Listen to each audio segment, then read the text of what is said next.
Alors, je suis manager de transition depuis juin 2006. J'interviens principalement dans l'informatique, les systèmes d'information.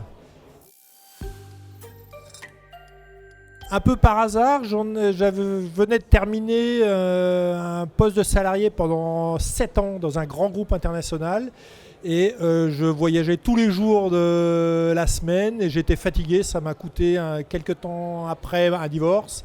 Donc je voulais vraiment faire autre chose. J'étais arrivé au bout de ce que je pouvais faire dans ce groupe et je voulais faire autre chose. Et surtout travailler autrement, exactement.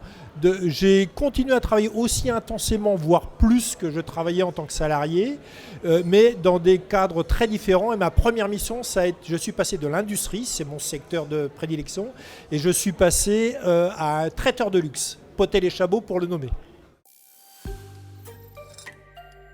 Ça commence toujours par un objectif clair et précis. On vient voir le cabinet de management de transition où on me contacte directement, suivant le cas. Et le client a toujours des idées très claires sur ce qu'il veut. Très rapidement, au bout de 3 jours, 4 jours, 5 jours, ça dépend la taille de l'entreprise, je découvre que souvent c'est très loin. Et j'ai encore pas eu de mission où ce que j'ai fait, ça correspondait à ce qu'on m'a demandé de faire. En ce qui me concerne, elle est très rarement technique, très rarement technique. Pour ça, il y a des consultants. Manager de transition et consultants sont deux choses différentes et il y a des consultants qui font ça très bien. Donc je fais très souvent appel à des consultants, mais elle est toujours humaine. Toujours humaine. Moi, j'interviens essentiellement dans des entreprises internationales. Je suis franco-allemand d'origine et beaucoup dans des entreprises industrielles franco-allemandes.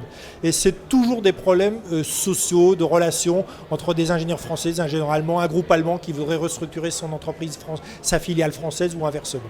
Donc c'est essentiellement un travail humain d'organisation, de méthode, de communication. Moi je fais de l'informatique, tout le monde s'imagine que l'informatique c'est du dur, c'est du hard, on va parler de technologie, on va parler infrastructure. Dans mon cas c'est pas le cas. Je fais beaucoup de, je vais mettre entre guillemets, mais du social.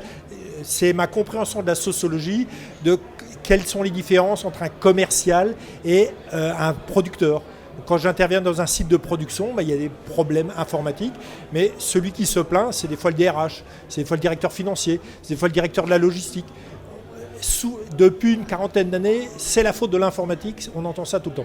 Ça ne marche pas, c'est la faute de l'informatique. Alors que derrière, ce n'est pas toujours un problème technique. Ça arrive, mais c'est pas toujours le cas.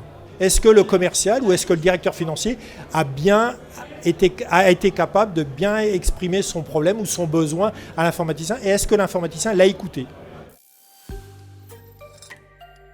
On est toujours obligé de se remettre en cause et comme la mission ne ressemble jamais à la mission précédente, on se remet en cause et on est obligé d'avoir une vivacité d'esprit et une capacité à très vite comprendre le problème du client.